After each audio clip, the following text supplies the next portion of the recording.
예, 소개 말씀 감사드립니다. 저는 심방 빈맥에 대해서 이제 처음에 주제를 받고 조금 순간 고민을 했었는데요. 이게 이제 심방의 조직에서 뭐 increased automaticity나 아니면 뭐 triggered activity 등으로 인해서 생기는 그런 뭐 focal, multifocal AT를 말씀을 하시는 건지, 아니면 이제 심방 자체에서 생기는 모든 타키카디아를 조금 아울러서 말씀을 하시는지를 좀 고민을 했었는데, 여기 선생님들이 이제 일선에서 환자분들을 치료를 하시다 보면은 그 협의의 에튜리얼 타키카디아보다는 광의의 그런 에튜리얼 타키카디아를 좀 많이 접해 보실 것 같아서, 그래서 저는 좀 후자에 좀 초점을 둬서 강의를 준비를 해봤습니다.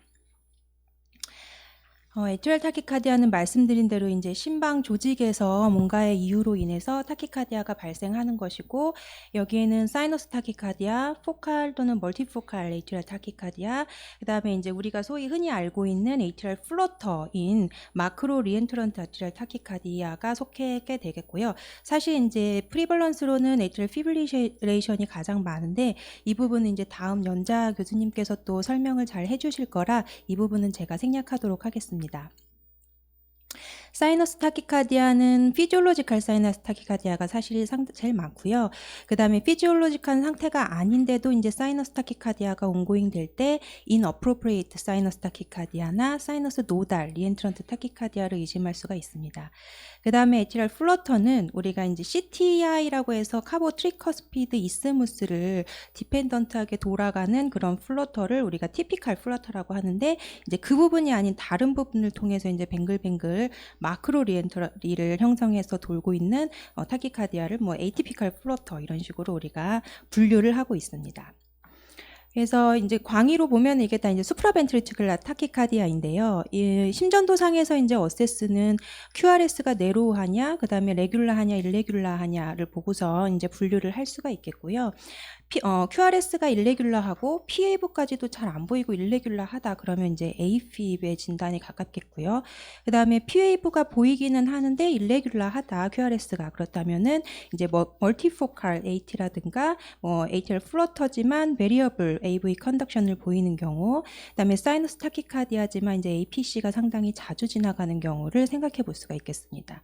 그다음에 이제 QRS가 레귤라하다라고 한다면 사이너스 타키카디아나 플러터에 이제 2-to-1, 3-to-1 픽스드 컨덕션이 있는 경우, 그다음에 PSVT인 경우, 뭐 포칼 AT인 경우나 정셔널 타키카디아인 경우를 생각해 볼 수가 있겠습니다. 이 환자는 53세 젊은 여자 환자분이시고 탁과에서 이제 심전도상에서 타키카디아가 있다 해서 저에게 리퍼가 되신 분인데, 사실 이렇게 증상은 이렇게 심하게 호소하지 않으신 상태였지만 보면 레이트가 꽤 빠른 133회 정도의 타키카디아를 보였고, 2AVF에서 보면 P웨이브가 이제 포지티브이고 V1에서도 포지티브인 걸로 봐서는 이제 사이너스 노드에서 나오는 타키카디아, 전형적인 사이너스 타키카디아 심전도를 보이고 계셨습니다. 이렇게 사이너스 타키카디아를 보이는 환자들에서 사실 가장 많은 빈도를 차지하는 게 피지올로지컬 사이너스 타키카디아고요. 그 원인으로는 뭐 볼륨 스테이투스, obstruction 여부, 뭐 ACS가 동반되어 있는지, 아니면 오토노믹 스티뮬레이션이 어떤지, 또 뭐 호르모널 체인지나 뭐 피버, 페인, 엔자이어티 등의 여러 가지 메디컬 컨디션에 의해서 사이너스 타키카디아가 유발이 되는 거고, 이런 경우에는 사실 이런 언더라인 컨디션을 치료를 해줘야지 타키카디아가 가라앉을 수가 있는 거고요. 이런 상태가 아닌데도 환자가 이제 온고잉하게 뭔가 사이너스 타키카디아가 지속이 된다. 이런 경우 우리가 이제 inappropriate 사이너스 타키카디아다라고 진단을 할 수가 있겠습니다. 그래서 IST는 상당히 펄시스트한 경향을 보이고 있고, 젊은 여자 환자에서 자주 보이는 경향이 있고요. 그다음에 증상은 없는 경우도 있고 있어도 그렇게 미니멀한 경우가 많습니다. 대부분은 비나인한 클리니컬 코스를 보이지만 일부에서는 TICMP로 진행하는 경우도 있고요. 원인은 뭐 제네틱 뮤테이션이나 안티바디든 뭐 다양한 것들이 좀 언급이 되곤 있습니다. 그래서 이제 진단에서 중요한 거는 24시간 홀터 모니터링을 해서 민 하트레이트가 90회 이상 유지가 되고, 그 다음에 이제 데이타임에 환자가 이제 활동할 때도 쉽게 이제 100 이상으로 계속 올라가면서 지속이 될 경우에 IST의 가능성을 생각을 해야 되고요. 그리고 말씀드린 대로 이거는 피지올로지컬 타키카디아나 다른 이제 IST를 미미킹할 수 있는 그런 디지즈를 룰아웃을 해야 우리가 진단이 가능하다고 볼 수 있겠습니다. 그래서 이제 아까 그 여자 환자 홀터 심전도를 한 건데요. 평균 하트레이트는 78회 정도고, 뭐 떨어질 때는 뭐 50회까지도 40회까지도 하트레이트가 떨어지고, 뭐 평소에 다른 분들하고 이제 크게 다르지 않는 그런 홀터 심전도의 하트레이트 패턴을 보였고요. 히스토리 테이킹을 자세히 해본 결과 이제 뭐 menstruation 사이클에 따라서 이제 생리가 끝날 때쯤 자기가 이제 약간 경미하게 말다게 뭐 심장이 좀 두근거리는 것 같다 하면서 실제로 헤트레이트를 재보면 이제 좀 100회가 넘는다 이렇게 말씀하시는 거를 봐서는 호르모널 체인지와 연관된 피지올로지컬 사이너스 타키카디아로 생각을 할 수가 있었고, 그래서 환자는 리어슈런스하고 경과 관찰을 했었던 케이스입니다. 근데 이제 만약에 이 그 홀터 심전도에서 우리가 기준치를 만족을 해서 IST의 가능성이 크다, IST를 진단을 했다 하더라도 사실 환자가 이렇게 증상이 심하지 않다면 굳이 이 환자를 꼭 치료를 해야 되는 것은 아닙니다. 일부 이제 치료를 해야 되는 경우는 이제 증상이 있거나 아니면은 TICMP로 이제 진행할 가능성이 높은 환자들에게서 치료를 하게 되는데요. 죄송합니다. 로우도즈 베타블로커나 효과가 없을 때는 이바브라딘을 추가를 할 수도 있겠고, 아니면은 논디하이드로피리딘 CCB를 소량으로 추가를 할 수가 있는데, 고혈압 그 환자들 치료를 하시듯이 그 소량의 약을 이렇게 좀 병용해서 하는 게 환자의 심통 컨트롤을 하면서 약제에 의한 사이드 이펙트를 최소화할 수 있는데 도움이 줄 수가 있겠습니다. 그 다음에 이바브라이딘은 조금 낯설 수도 있는데, 이게 이제 하트 페일리어로 허가가 난 약이라서 우리나라에서는 비보험으로 IST에서는 처방을 할 수밖에 없고요. 그 다음에 사이토크롬 P450 패스웨이를 경유해서 대사를 하기 때문에 베라파밀이나 딜티아젠과는 병용을 주의하셔야 되겠습니다.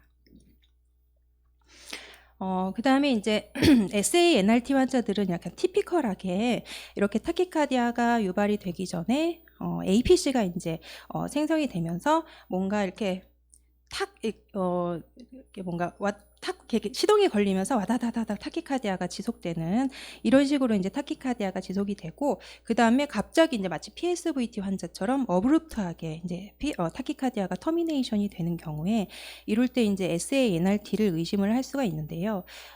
이 SANRT는 사이너스 노드 근처에 마크로 리엔터리 서큐트이 관여를 하게 되는 거고, 그렇다 보니까 이제 뭐 아이들이나 성인에서 나타날 경우에도 스트럭처럴 하트 디지즈가 동반이 되는 경우가 많습니다. 그렇기 때문에 SANRT가 의심이 된다라고 한다면 반드시 스트럭처럴 하트 디지즈의 여부에 대해서 이밸류에이션을 같이 해보시는 게 좋겠고요. 그 다음에 심기능이 떨어진 상태에서 타키카디아가 생기게 되면은 헤모다이나믹하게 언스테이블한 경우도 있기 때문에 그런 경우에는 이제 당연히 카디오 버전으로 치료를 하셔야 되고, 만약에 스테이블하다라고 한다면은 캐로티드 마사지나 베이글 매뉴버 또는 IV 아데노신, 베르파닐, 아미오다론 등을 인젝션을 해서 치료를 해줄 수가 있겠습니다. 그래서 이제 사이너스 노드 근처에 이렇게 마크로하게 리엔트런트 서킷이 있고, 여기를 이제 타키카디아가 뱅글뱅글 도면서 사이너스 타키카디아가 생기게 되는데요. 어블레이션을 하게 된다면 이제 요 서킷의 위치를 찾아서 서킷을 끊어주는 어블레이션 번을 주게 되면 이제 타키카디아를 성공적으로 치료를 할 수가 있다고 합니다. 다음 심전도는 하트레이트 한 120회 정도의 네로우 QRS의 레귤라한 타키카디아인데요. 보시면은 약간 껄쩍지근한 게 PAV도 보이는 것 같은데 약간 TAV 쪽에 뭔가 험프처럼 얹혀서 보이는 것이 발견하실 수가 있겠습니다. 이 부분에 이제 마커를 찍어 보면 이제 레귤라하게 지나가는 것이 확인을 할 수가 있겠고요. 이거는 이제 포칼 에이트리얼 타키카디아가 2-to-1 컨덕션으로 진행이 되는 그런 심전도가 되겠습니다. 포칼 AT는 프리벌런스는 그렇게 많지는 않은데 한번 환자가 생기게 되면은 이제 막 서스테인 하거나 가라앉아도 금방 다시 재발하는 인센선트한 양상을 보이기가 쉽고요. 그리고 이제 앞에 환자처럼 이렇게 AV 컨덕션이 되게 빨라가지고 PAV가 잘 안 보인다 한다면 아데노신을 인젝션을 주시면서 AV 딜레이를 주시면 이게 P웨이브가 이제 드러나게 되고 그다음에 P웨이브 사이에 이제 아이소일렉트리컬 인터벌이 드러나게 되면서 AT를 조금 더 쉽게 진단을 하실 수가 있겠고요. 근데 이런 아이소일렉트리컬 라인이 보인다 하더라도 반드시 이게 AT다라고 볼 수만은 없는 게 그거는 이제 뒤에 제가 다시 한번 심전도를 보여드리면서 또 설명을 드리도록 하겠습니다. 그래서 이런 포칼 AT 같은 경우는 베타블로커, CCB, 뭐 IV, 아데노신 이런 걸 주면서 이제 레이트 컨트롤을 해줄 수가 있겠고, 그 다음에 뭐 플리케나이드나 프로퍼페논, 아미오다론 같은 항부정맥제를 주면서 리듬 컨트롤을 해줄 수가 있겠습니다. 그렇지만 궁극적으로는 이게 재발이 또 잘 되기 때문에 카테터 어블레이션을 해서 롱텀하게는 치료를 하는 게 치료 성적이 좋겠습니다. 그래서 이거는 이제 카테터 어블레이션을 하는 영상이고, 요렇게 이제 RA의 레프트 포스테리어 쪽에 이렇게 포칼하게 점이 액티베이션이 되는 요 부분을 성공적으로 어블레이션을 해서 치료를 하는 영상이고요.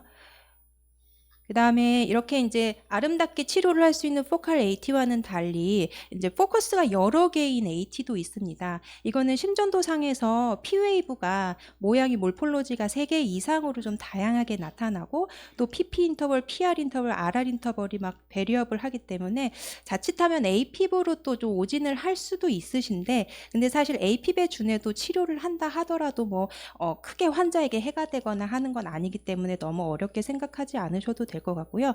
그 다음에 언더라인 컨디션이 있는 환자에서 이렇게 멀티포칼 AT가 잘 생기기 때문에 이렇게 멀티포칼 AT가 의심되는 환자들은 반드시 언더라인 컨디션을 교정을 해줄 게 없는지 웍대에서 이제 뭐 에코나 이런 거를 코로나리 같은 거를 워크업을 해주시고 아이보리 마그네슘도 도움이 되겠고 베타블로커나 베라파민도 도움이 되는데 항부정맥제는 안타깝게도 그렇게 이펙티브 하지는 않다고 합니다. 그리고 뭐 이부틸라이드를 일부 쓸 수는 있지만 사실 우리나라에서는 처방이 어려운 약제라서요. 그래서 만약에 이제 이런 조절 안 되는 멀티포칼 AT로 되게 심프토마틱하고 환자가 TICMP로 진행할 가능성이 높다라고 한다면 AV 노달 모디피케이션을 해주는 그런 방법도 있겠습니다. 다음 심전도는 뭐 보시면은 딱 아실 정도로 되게 전형적인 소투스 패턴의 심전도고 이거는 이제 에트라 플러터 특히나 CTI 쪽을 이제 디펜던트하게 도는 그래서 말 그대로 티피컬 플러터라고 하는 이런 플러터 심전도고요. 그렇지만 이제 CTI를 돌지 않는 다른 데서 도는 이런 플러터들은 심전도가 조금 다소 애매할 수도 있습니다. 소투스 같기도 하지만 또 프리코디알에서는 뭐 아이소일렉트리컬 인터벌이 보이는 것도 같고 그래서 이게 저희 EP를 하는 전문가들이다 하더라도 실제로 이제 EP 스터디까지 들어가 봐서 이게 AT인가 플러터인가를 구분을 하는 경우도 많기 때문에 심전도상에서 내가 이제 AT 플러터도 구별을 못해 하고 이렇게 막 하실 필요 전혀 없고 부담 갖지 마시고 어쨌든 치료는 대동소이하기 때문에 이런 환자들에게서 이제 같은 분류로 묶어서 치료를 하셔도 크게 무방하다고 생각을 말씀을 드릴 수가 있겠습니다. 그래서 이제 플러터 중에서 그래도 다행인 거는 티피컬한 플러터가 제일 많고요. 뭐 티피컬이든 에이티피컬이든 주로 그러니까 아나토미컬 디펜던시가 있기 때문에 가라앉더라도 또 재발하는 경향성이 있습니다. 그리고 APB 있는 환자들에게서 클래스 1C 드럭이나 아미오다론을 드시면서 이제 플러터로 올거나이즈 되는 경우도 있고요. 그래서 이제 플러터는 심프토마틱 케어를 반드시 해줘야 되고 그 다음에 이제 빠른 레이트로 인해서 아트리얼 킥이 소실이 돼서 스로모스가 생길 수도 있고요. 그 다음에 벤트리큘라 시스톨릭 디스펑션이 생길 수도 있어서 이 부분에 대해서도 포커싱을 해서 치료를 진행을 해 주셔야 되겠습니다. 그래서 플러터는 이제 레이트 컨트롤 메디케이션을 써보시고 그 다음에 안 될 경우에 리듬 컨트롤도 해보실 텐데 뭐 이부틸라이드, 도페틸라이드 우리 처방 안 되고요. 결국에는 아미오다론밖에 없는데요. 롱텀하게는 그래서 이것도 역시 카테터 어블레이션을 해주시는 게 트리트먼트 오브 초이스다라고 말씀드릴 수가 있겠습니다. 그래서 이거는 이제 에이티피컬 플러터를 저희가 3D 매핑을 했던 거고, 라이트 에이트리움의 포스테로 라테랄 쪽에서 이제 뭔가 스카 릴레이트, 예전에 오픈하트 서저리를 했던 분이라 스카 릴레이트하게 이렇게 플러터가 돌아가는 거였고, 이 부분을 카테터 어블레이션을 해서 성공적으로 치료를 했습니다. 그래서 약간 좀 두서없이 말씀드린 것 같은데, 그래서 결국은 치료를 하냐 안 하냐라는 단답형으로 물어보신다면, 피지올로지컬 사이너스 타키카디아는 사이너스 타키카디아 자체를 치료하실 필요는 없고 언더라잉 메디컬 컨디션을 치료를 해주셔야 되고요. IST나 SA, NRT 같은 경우는 환자의 증상에 맞춰서 증상이 심한 경우에 치료가 들어갈 수가 있겠습니다. 그 다음에 AT나 A 플러터는 리듬 컨트롤, 레이트 컨트롤을 같이 해주셔야지 환자 예후에 도움이 될 수가 있겠습니다. 그리고 한 가지 더 추가로 간과하시면 안 되는 게 안티코아귤레이션 세라피인데요. AT가 없는 사람이 있는 사람에 비해서 훨씬 스트롱 리스크가 올라가고요. AT의 버든이 높을수록, 그 다음에 차드바스 스코어가 높을수록 그 리스크는 더 올라간다고 합니다. 이거는 플러터도 마찬가지고요. AFib에 비해서는 플러터가 스럼버스를 덜 만들지만, 그지만 플러터가 있는 환자들이 AFib을 또 동반할 확률도 올라가고, 궁극적으로는 이게 다 스트롱 리스크로 이어지게 되기 때문에 AT 플러터는 안티코아귤레이션 치료를 차드바스 스코어에 근거하여 추가를 해주시는 게 도움이 반드시 되겠습니다. 네, 제가 준비한 거는 여기까지입니다.